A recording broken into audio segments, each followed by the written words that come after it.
Autarquia a Silvestre Almada. Gostaria de lhe perguntar o que é que o levou a se candidatar à presidência do Governo Regional? Repare, em primeiro, eu não sou candidato a presidente do Governo Regional. Há uma falácia, uma falsidade que está a ser passada pelos partidos, sobretudo pelos maiores partidos, de que há candidatos a presidente do Governo. Não há. A lei eleitoral, a Constituição, o Estatuto Político e Administrativo são claros relativamente a isso. Há candidatos a deputados. E depois, o partido, ou a coligação de partidos, que tiver o maior número de deputados, é que indica ao senhor representante da República aquele que quer, o governo que quer. Portanto, o presidente do governo pode nem ser candidato às eleições regionais. Imagino que o partido X... O cabeça de lista de um partido é sempre candidato. O que eu estou a dizer é os candidatos nestas eleições são sempre candidatos a deputados, nunca candidatos a presidente do governo. Há uns que se assumem, mas isso é, eu diria, uma tentativa de ludibriar o eleitorado. Porque eu recordo, por exemplo, que o Dr. Pedro Santana Lopes, quando foi primeiro-ministro, nem tinha sido candidato. Saiu, o Dr. Durão Barroso saiu para a presidência da Comissão Europeia, não foi? Da Comissão Europeia, e o seu partido indicou outra pessoa para ser primeiro-ministro. O que o Dr. Alberto João Jardim queria fazer é uma coisa deste tipo.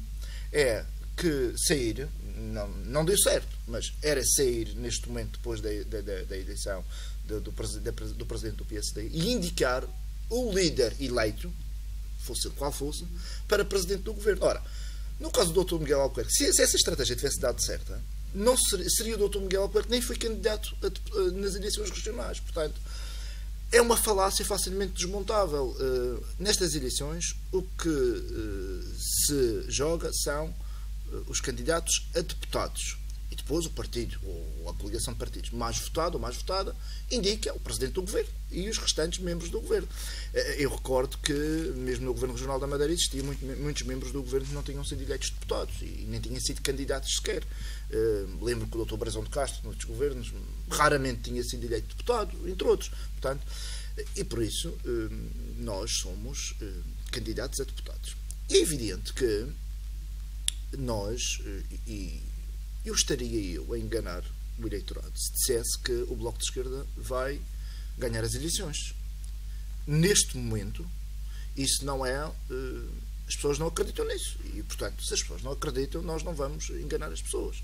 Nós vamos nos candidatar a estas eleições porque temos sentido, nestes 4 anos que estivemos fora do Parlamento, um grande apelo das pessoas que diariamente connosco contactam na rua, na nossa atividade política regular, e que dizem que o Bloco de Esquerda fez falta na Assembleia Legislativa. Fez falta porque perdeu-se um pouco aquela voz mais dura quando é preciso ser duro, mais reivindicativa quando é preciso ser reivindicativa, mas também uma voz que, sendo dura, sendo reivindicativa, e até muitas vezes sendo extremamente fiscalizadora da ação do governo, era também uma voz e era uma representação parlamentar que era propositiva, fazia propostas concretas, porque isto de ser partido de protesto, mas sem projeto, não é com o Bloco de Esquerda. Nós somos um partido de protesto, mas também somos um partido de proposta, e temos propostas e, a título meramente exemplificativo, na legislatura anterior, em conjunto com outro partido, foi o Bloco de Esquerda que mais iniciativas políticas, propostas legislativas apresentou. E por isso mesmo as pessoas acham que o Bloco faz falta, e no Bloco de Esquerda, ao contrário de outras forças políticas, não é a direção, não é o coordenador ou o presidente do partido que escolhe as listas, são os militantes reunidos em Assembleia, os Estatutos Obreiros. O partido já analisou porque é que ficou fora da Assembleia Regional na última legislatura?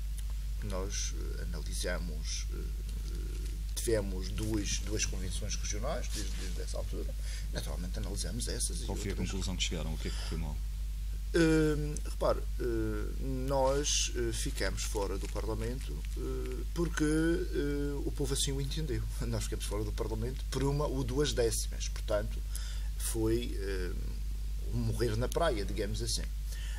ficamos uma décima, não chegou a 2 décimas de distância do último partido a entrar, mas o povo assim entendeu que na altura era preferível apostar em outras propostas que lhes foram apresentadas, porventura mais radicais, porventura que criaram a ilusão nas pessoas de que poderiam fazer um bom trabalho no Parlamento. Bom, as pessoas apostaram e eu não vou, como compreendo, não vou discutir as opções do eleitorado. Nós vamos apresentar estas eleições convencidos de que o Bloco de Esquerda faz falta, porque é isso que as pessoas nos dizem na rua, e naturalmente, no dia 29 de março, as pessoas decidirão. Estava a falar nomeadamente do PTP e de José Manuel Coelho. Não estava a falar de ninguém. Não, houve vários partidos que entraram e que têm uma postura. Não estou aqui a criticar ninguém em particular, nem é criticável essa postura. Não é defeito, é feitio. As organizações são como são, as pessoas são como são. As pessoas preferiram, na altura, apostar em determinados projetos. O feedback que temos é que algumas dessas pessoas estão desiludidas porque, de facto, o Bloco devia ter ficado no Parlamento, de acordo com o que nos dizem as pessoas. Mas, independentemente disso, o Bloco de Esquerda provou, com muitas dificuldades, é certo, porque, como se sabe, o Parlamento é um palco importante, dá outra visibilidade que, efetivamente, não temos não estando no Parlamento, mas, apesar disso, o Bloco de Esquerda provou que é possível continuar a existir, porventura com mais dificuldades que decorrem dessa falta de visibilidade, mesmo sem estar no palco parlamentar. É bom para a Madeira e para os madeirenses que o Bloco de Esquerda volte ao Parlamento. Dizem-nos as pessoas e nós estamos de acordo com isso. Bom, as pessoas no dia 29, se quiserem que o Bloco de Esquerda volte ao Parlamento para continuar a ser uma voz forte, determinada na defesa da Madeira e dos madeirenses, nós lá estaremos. Se as pessoas não entenderem assim, nós teremos sempre que aceitar aquela que for o veredito e a decisão do eleitorado. Não temo que o partido possa voltar a ser prejudicado pelo chamado voto de protesto, porque nas anteriores eleições a subida de votação no PTP, por exemplo, foi um voto de protesto. Sim, as pessoas protestam como entenderem, mas as pessoas têm-nos dito que é preciso que existam partidos de protesto, mas que existam simultaneamente um protesto com projeto. E é isso que o Bloco de Esquerda tem e que eventualmente outros não terão. Pretendem mudar de estratégia com a população? Isto, como o Bloco sempre esteve presente junto ao povo, vimos o que aconteceu. Pretendem mudar de estratégia? Repare, nós temos tido e vamos continuar a ter uma ação de estar junto das pessoas. Muitas vezes essa ação não é muito visível por parte dos madeirenses em geral, do comum dos cidadãos, exatamente porque ficamos arredados de um palco parlamentar que nos dava outra visibilidade. E, naturalmente, que a comunicação social, compreensivelmente ou não, privilegia aqueles atores que estão no palco parlamentar. Isso é um critério, como o de qualquer, não o vou discutir. Não estando de acordo com esse critério, não o vou discutir. Mas nós nunca deixamos, nem por um minuto, de estar junto das pessoas. Porventura, o que passa para a opinião pública, através da comunicação social, é 0,1% daquilo que nós fazemos todos os dias. Portanto, as pessoas sabem que podem continuar a contar connosco. Nós continuaremos a ter uma postura de propostas, uma postura de grande coerência, porque eu acho que as pessoas que hoje estão no Bloco de Esquerda provaram que não são vira-casacas, que pelo partido ter perdido a representação parlamentar ou por outra razão qualquer não tiraram o casaco e vestiram outro.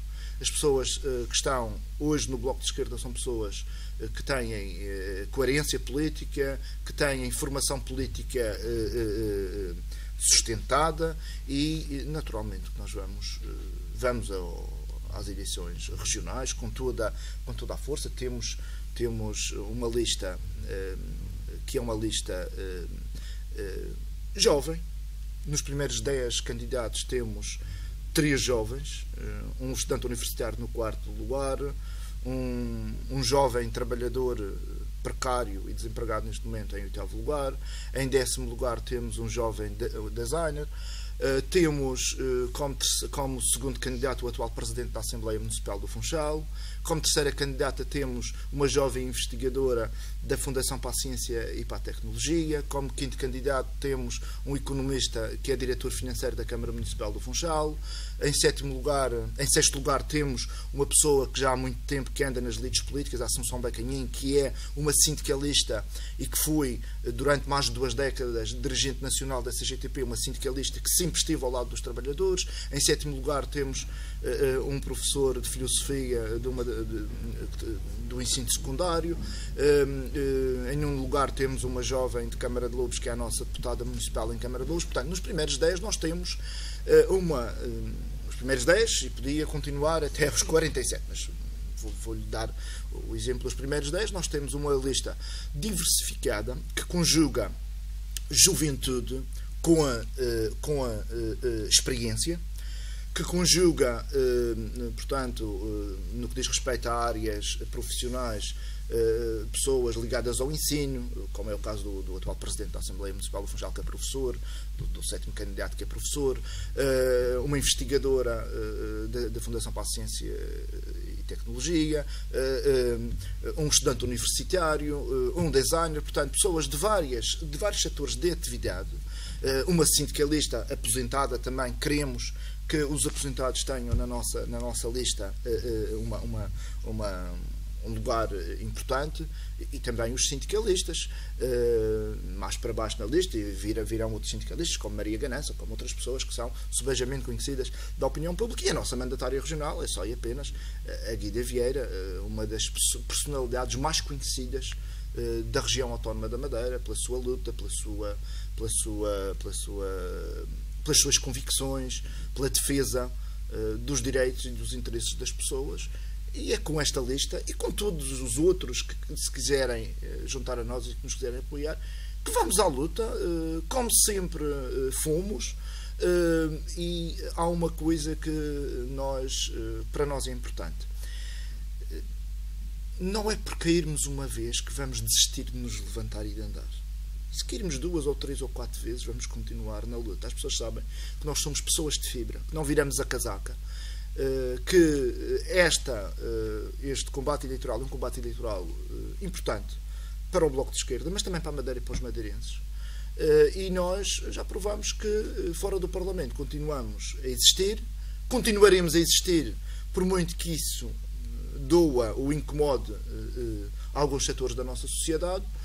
E nós somos pessoas de fibra, não é porque cairmos 1 ou 2 vezes que deixaremos de nos levantar. Uma curiosidade, porquê que Guida Vieira não faz parte da lista? É uma opinião pessoal? Guida Vieira faz parte da lista. Faz parte da lista? Guida Vieira pediu para ser candidata em lugar não elegível, em lugar mais, como é que eu digo, num lugar mais simbólico, digamos assim, mais para baixo na lista, porque vai ter o papel de ser mandatária da candidatura. E ela entende que tinha que dar este sinal de humildade, que tendo ela, e isto sou eu que digo, tendo ela a importância que tem, não só no âmbito partilhar, na região, tendo a importância que tem, ela achou que devia dar esse sinal de humildade e está disponível para colaborar connosco. Não tinha aceito ser mandatária. A mandatária terá visibilidade, intervirá nos nossos tempos de antena, intervirá na nossa campanha, mas para dar também o exemplo de que é preciso dar o lugar a pessoas mais novas, dar o lugar a outras pessoas de outros setores de atividade, que era importante, sim senhor, ir na lista para apoiar a candidatura, mas dar um exemplo de que não precisa de ir em primeiro, ou em segundo ou em terceiro lugar da lista para ser importante e para dar o seu O Bloco não beneficiava se houvesse essa visibilidade por parte de... Mas vai haver essa visibilidade, garanto-lhe que vai haver. Ela estará no lugar proeminente da lista. Bom, mas repare, as pessoas... É uma opinião, é uma opção da própria. É uma opção da própria. As pessoas não podem ser obrigadas a terem outra atitude do que aquela que elas entendem. Ela aceitou ser nossa mandatária, o que é muito importante, que vai intervir, vai estar no nosso manifesto eleitoral, vai intervir nos tempos de antena, vai intervir durante a campanha, vai ser um dos rostos da campanha. Naturalmente que entendeu que, nesta altura da sua vida, já foi deputada regional, é atualmente deputada do Bloco de Esquerda na Assembleia Municipal do Funchal, eleita nas listas da Coligação Mudança. Ela é uma pessoa que está na política ativa, é a nossa deputada municipal, é quem, no grupo municipal da Mudança que sustenta o atual Executivo Camarário, é a nossa voz, digamos assim. Temos outro deputado municipal, que é o Presidente da Assembleia Municipal, mas como Presidente da Assembleia Municipal, naturalmente que está mais limitado, porque tem que manter uma postura de determinada isenção. Portanto, temos 2 deputados municipais, mas a Guida Vieira, de facto, é a nossa voz no grupo municipal, enquanto deputada municipal. O partido ponderou juntar-se a uma coligação para estas eleições? Sim, claro que sim. Nós, como sabe, integramos a candidatura conjunta de vários partidos à Câmara Municipal do Funchal, ajudamos, demos o nosso modesto contributo para também termos o resultado que tivemos na Câmara do Funchal, e houve efetivamente reuniões com outras forças partidárias no sentido de tentarmos construir uma alternativa política ao PSD.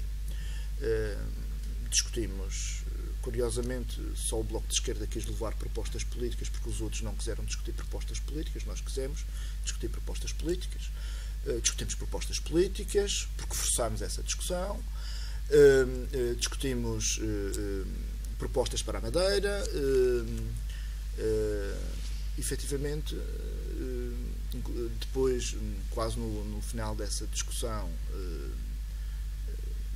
ofereceram-nos um lugar elegível, o 11º lugar elegível, que manteria o nosso metro quadrado de conforto na Assembleia, daria-nos garantidamente o lugar de regresso ao Parlamento, mas porque para nós a proposta política é mais importante do que o lugar garantido. E mais do que isso, não é tanta proposta política, porque aqui, ao contrário do que alguns atores políticos vieram dizer, não esteve em causa nenhuma proposta política irreconciliável. Que o que esteve foi a diferença de tratamento das várias candidaturas. Nós consideramos que numa candidatura conjunta com várias componentes, com várias forças partidárias, movimentos, não interessa, todos têm que ser tratados de uma forma digna e, eu não direi em igualdade de circunstâncias, em igualdade, e tem que haver igualdade de tratamento, porque os partidos não são iguais. Há uns que têm maior representatividade e outros não têm menor representatividade. Mas, pura e simplesmente, querer votar um partido que pretensamente iria pertencer a uma coligação desse tipo para um lugar escondido na lista, só porque nós não estamos neste momento no Parlamento, como se tivessem vergonha que nós fôssemos na lista. Bom, nós, mesmo apesar de nos terem oferecido o 11º lugar como primeiro lugar para o Bloco de Esquerda, que era elegível, e é elegível, estou convencido ainda hoje em dia que é elegível, nós não aceitamos ser desconsiderados e espezinhados e humilhados.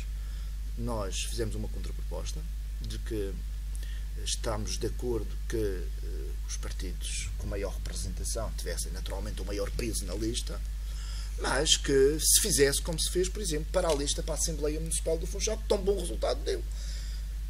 Apareceriam como primeiros, nos primeiros 6 lugares, ou 5 lugares, ou 7 lugares, não interessa, cada um representante de cada uma das forças políticas, e a partir daí seria por representatividade. Isso manteria o peso dos maiores, que teriam maior peso, e os mais pequenos teriam menor peso, mas garantíamos sempre a dignidade de todos e tratávamos com alguma dignidade de todos. Bom, o entendimento não foi esse.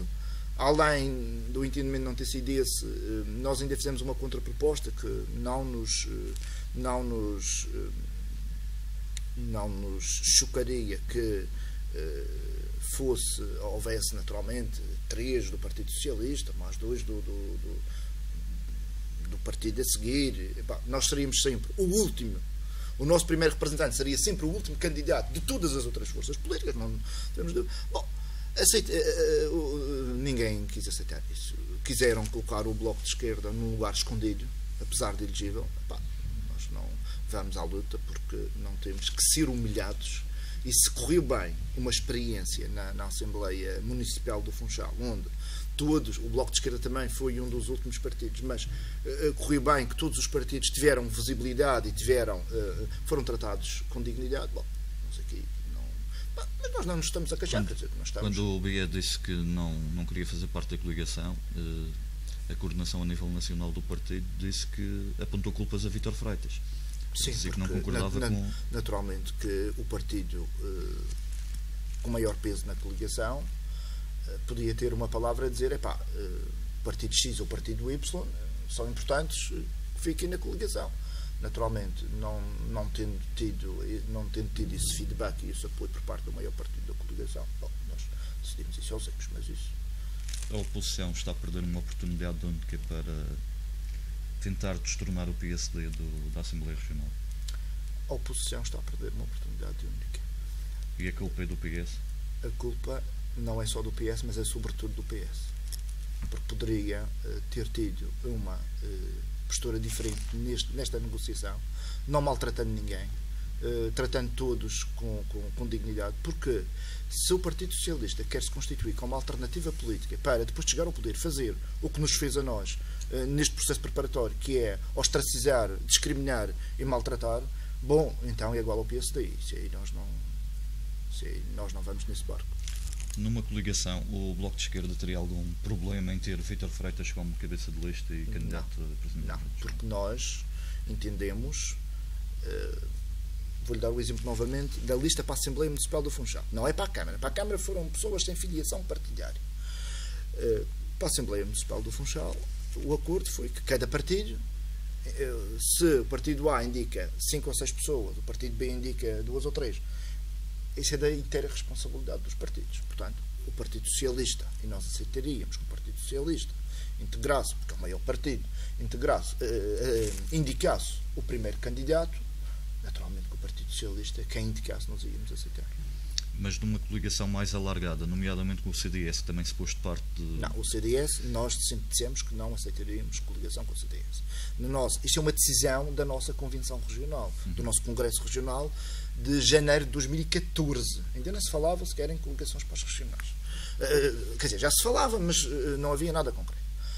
Nós não podíamos aceitar o CDS, porque o CDS é corresponsável pela política de destruição social do país e estando no Governo da República, foi também uma das partes que assinou o Programa de Ajustamento Financeiro da região, que colocou austeridade sobre os ombros dos madeirenses, que aumentou impostos, que desvalorizou salários e pensões, que pura e simplesmente colocou milhares de madeirenses na pobreza, na exclusão social, à beira do desespero. E desse ponto de vista nós nunca poderíamos aceitar integrar uma coligação com o CDS, que é, juntamente com o PSD do Dr. Miguel Albuquerque, os embaixadores da austeridade e do Governo da República de Passos Coelho e de Paulo Portas na região. Mas, na sua opinião pessoal, era possível destronar o PSD numa coligação sem o CDS? Era possível. Era possível. Foi possível na Câmara Municipal do Funchal, foi um ensaio. Era possível lutar por esse objetivo. Era possível, até porque madeirenses sabem que o Dr. Miguel Albuquerque é o homem de confiança de Pedro Passos Coelho na Madeira, o que, se Miguel Albuquerque vencer as eleições regionais, vai continuar, vai querer fazer da Madeira o que Passos Coelho está a fazer do país, e existe de uma parte importante da população madeirense essa noção de que Miguel Albuquerque continuará essas políticas de desgraça social. Portanto, era possível lutar pela vitória. Tenho pena que, sobretudo, o Partido Socialista e outros partidos, mas sobretudo o Partido Socialista, como maior partido dessa coligação, tivesse desperdiçado uma oportunidade destas. Acredita que os madeirenses estão preparados para uma mudança no governo regional, no movimento de cor partidário? Sabe, havia quem dissesse, antes das últimas autárquicas, que os madeirenses não estavam preparados para uma mudança política em 7 das 11 autarquias da região autónoma da Madeira. Agora podemos discutir a cor de uma ou de outra, não interessa. O que se passou no Funchal é paradigmático. Pouca gente acreditava.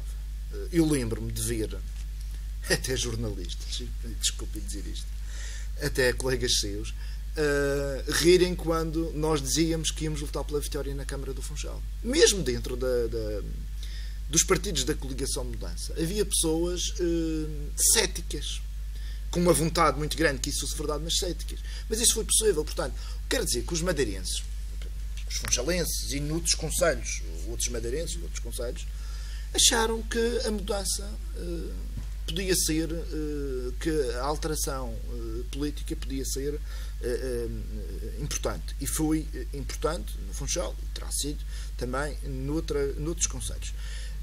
Mas para haver uma alteração no governo regional é preciso não apenas uma alternância, é preciso realmente uma alternativa. E uma alternativa de políticas no governo regional passa por romper com as políticas que nos conduziram até onde o atual governo do PSD conduziu. Em primeiro lugar, passa por uma ruptura com as políticas de austeridade. E isto não é um chavão. Não é um chavão porquê? Porque nós estamos, na Madeira, estivemos desde 2011 submetidos a um programa de ajustamento financeiro com a austeridade em cima das costas. E o que aconteceu é que isso resolveu muito pouco dos problemas de dívida, dos problemas da região autónoma da Madeira. Pelo contrário, agravaram-nos. E isso é fácil de perceber. Eu lembro-me de há dias encontrar um casal de idosos e reformados que me diziam, sabe, eu aqui há uns anos atrás recebia mais 30 euros e esses 30 euros não era para eu ir para o casino jogar nas máquinas, era para eu comprar pão, leite e massa. Neste momento não consigo comprá-lo. Se cada madeirense, ou cada português neste caso, utilizasse mais 20 euros por mês para comprar bens de primeira necessidade, era mais 20 euros que entrava no supermercado, na mercearia, na economia.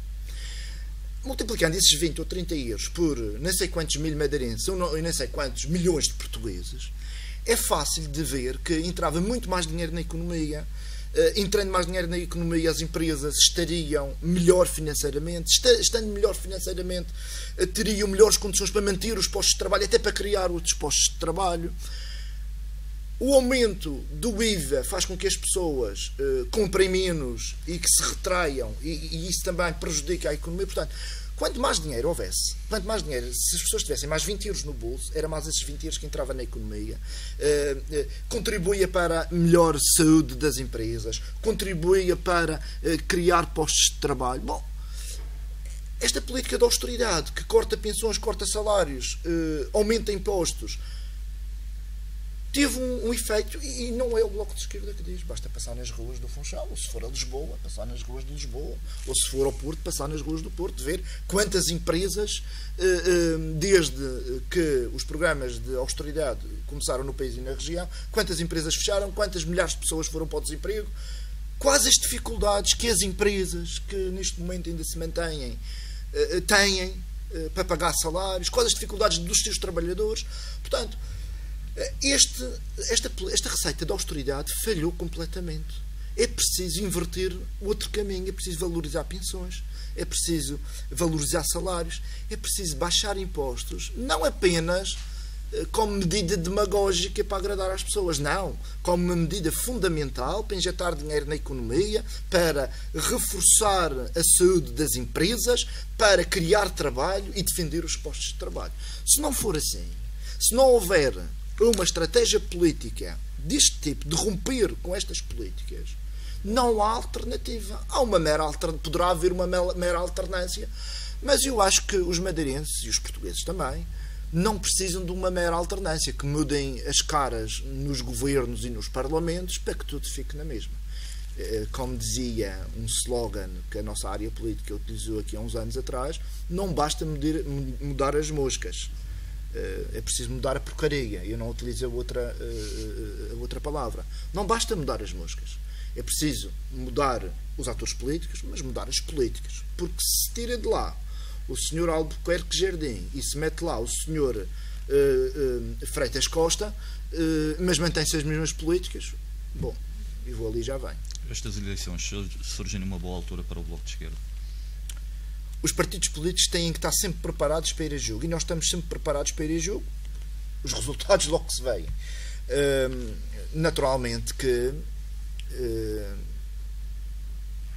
nós defendemos desde há algum tempo que, por via da assinatura deste programa de austeridade regional que colocou, como já vimos, muitos madeirenses na miséria, nós defendemos várias vezes que que este governo regional não tinha condições para se manter em funções, porque colocou a canga, como diria o escritor Horácio Bento de Gouveia, como bem escreveu, colocou novamente a canga sobre os madeirenses.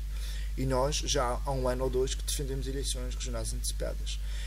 Estas eleições regionais antecipadas, da nossa opinião, percam por tardias, porque é urgente uma ruptura com as políticas até aqui desenvolvidas pelo governo regional, e só com uma alternativa diferente é que essas políticas podem mudar, e portanto estas eleições antecipadas percam por tardias, na nossa opinião. O que é que acha dos indicadores que até agora Miguel Albuquerque, enquanto presidente do PSD, já deixou?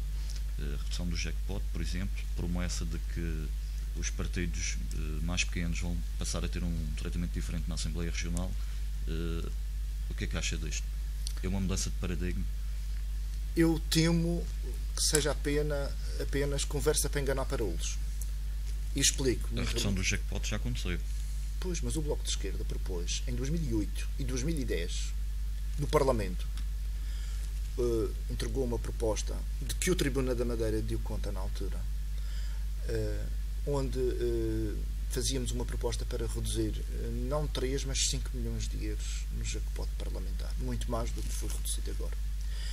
O PSD de Miguel Albuquerque, e nessa altura não ouvimos Miguel Albuquerque sequer piar, passa a expressão, o PSD de Miguel Albuquerque, onde estão deputados como Trancoada Gomes, Jaime Filipe Ramos, o deputado da Ponta de Sol, o Alberto Fernandes, e outros deputados apoiantes de Miguel Albuquerque, que chumbaram essa proposta do Bloco de Esquerda, que pretendia poupar no jackpot mais do que foi poupado agora. Portanto, o que quer dizer que isso é conversa para enganar parolos. Até os deputados que agora estão e que sempre foram albuquerquistas desde babés votaram contra isso. Miguel Albuquerque era presidente da Câmara Municipal do Funchal. Não se pode dizer que estivesse fora da política e que fosse uma personagem irrelevante da política regional. Nem abriu o bico. Como não abriu o bico? Já agora, quero tratar muito bem a oposição. Como não abriu o bico? Quando era vice-presidente do PSD, vice-presidente Alberto João Jardim, na liderança do PSD, quando o PSD Madeira maltratou autarquias de cores diferentes, refiro-me a Machique ou Porto Santo, fechou a torneira. Não ouvimos Miguel Albuquerque piar, dar um pio em defesa de outras autarquias, se tivessem as cores que tivessem. Aqui não está. Não, portanto, isso é apenas conversa para enganar parolos, porque infelizmente a história demonstra que Miguel Albuquerque apenas começou a se demarcar do seu mestre de sempre quando viu que ia sair da Câmara Municipal do Funchal e ia, se não fizesse alguma coisa, politicamente ia ficar arredado dos palcos políticos. E aí começou, de uma forma que nós consideramos estranha, a se demarcar daquele que sempre o apoiou para presidente da Câmara do Funchal, daquele que sempre colocou a Madeira debaixo de uma democracia musculada, para não lhe chamar outra coisa, sem que Miguel Albuquerque tivesse piado. Portanto, eu temo que Miguel Albuquerque tenha utilizado uma estratégia de falso democrata para parecer bem aos olhos da opinião pública e aos olhos dos militantes do seu partido, mas que depois, se ganhar as eleições, tudo fique na mesma. É o mais provável. Já deu sinais disso, e mesmo enquanto presidente da Câmara Municipal do Funchal, Miguel Albuquerque não era propriamente um democrata. E para aqui me fica. Há quem aponte que ele está a apresentar propostas que foram, noutros tempos, apresentadas por outros partidos. Pois claro, a redução do jackpot, já lhe disse que o Bloco de Esquerda em 2008 e 2010 apresentou, e outros partidos também apresentaram, propostas para dar mais mais poderes ou mais direitos à oposição. Respeitar o direito da oposição é uma proposta desde sempre reivindicada por vários partidos da oposição, entre eles o Bloco de Esquerda. Portanto, Miguel Albuquerque passou-se de armas e bagagens para a oposição, pelo menos fingir passar-se, para não ser conotado com o governo regional do PSD. Mas é preciso deixar claro às pessoas que Miguel Albuquerque foi durante muitos anos vice-presidente do PSD, durante muitos anos, e nunca ouvimos Miguel Albuquerque lutar contra estas medidas que nos levaram à situação de desgraça social, e por isso Miguel Albuquerque é o legítimo herdeiro de Alberto João Jardim e do seu governo. E o albuquerquismo, se quiser, e não gosto muito de usar, mas o albuquerquismo, para usar para as pessoas perceberem, promete ser apenas uma evolução na continuidade do jardinismo, ou, como se dizia com o marcelismo, quando Marcelo Caetano sucedeu a Salazar, é apenas a primavera. O albuquerquismo promete ser apenas a primavera marcelista do jardinismo. E para nós isso não é alteração, isso é apenas um disfarce. O Roberto, no início desta entrevista, disse que tem quase certeza, não era dizer que não vai conseguir, que o Bloco não consegue ganhar as eleições, mas imagine outro cenário em que o Bloco vencia e que pronto, era candidato ao presidente e ganhava as eleições. Sabe que o futuro presidente do governo tem uma herança pesada de uma dívida deixada por Jardim. Se fosse o caso, sentia-se com forças, com capacidade para governar este barco? Bom, eu não gosto de fazer futurismo, e até eu sou candidato a deputado, e se for eleito estarei na oposição, a não ser que seja necessário dar o contributo para mudar, para retirar o PSD do poder. Mas estarei na oposição. Mas o que eu acho é outra coisa. É que o futuro governo regional tem que tratar da questão da dívida de uma forma corajosa. E nós somos muito claros relativamente à questão da dívida. Nós temos uma dívida monumental, criada pelo tal bloco financeiro, e que nos leva atualmente já, neste momento, 300 milhões de euros todos os anos do orçamento da região. A partir do ano que vem, porque houve novamente o empréstimo ao abrigo do Programa de Ajustamento Financeiro, um empréstimo de 1.500 milhões de euros.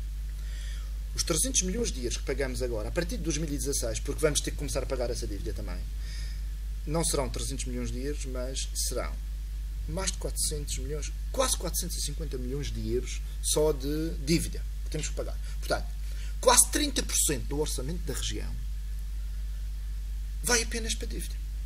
O que coloca um problema complicado à Madeira. Isto é, 30% do seu, quase, não chega, mas quase 30% do seu orçamento vai para pagar a dívida. O que fica não é suficiente para garantir a escola pública, a saúde acessível a todos. Até, dizemos nós, não é suficiente a médio e a longo prazo para garantir o pagamento dos salários da administração pública regional. Entre outras coisas. Portanto, pagando quase 450 milhões de euros por ano do orçamento, que é o que vai ser pago a partir do ano que vem, neste momento são 300 milhões de euros, já é muito difícil. Não vai, a médio e a longo prazo, eu diria a médio e a curto prazo, mas a médio prazo, não vai haver dinheiro para questões fundamentais. E não havendo dinheiro, o próximo governo regional tem que fazer alguma coisa. E há uma coisa que nenhum partido quer ouvir falar, pelo menos até agora, daqueles que têm ouvido propostas. Nem o PSD quer falar disso, nem o CDS quer falar disso, nem o PS e a coligação do PS quer falar nisso. Vai ser preciso renegociar a dívida da Madeira, isso todos dizem. Mas mais do que renegociar, vai ser preciso reestruturá-lo. Reestruturá-lo o quê? É renegociar, o próximo governo vai ter que negociar com a República, sobretudo, também com a banca privada, mas isso é mais, mas sobretudo com a República, que é um dos nossos credores, um alargamento dos prazos e uma diminuição da taxa de juros.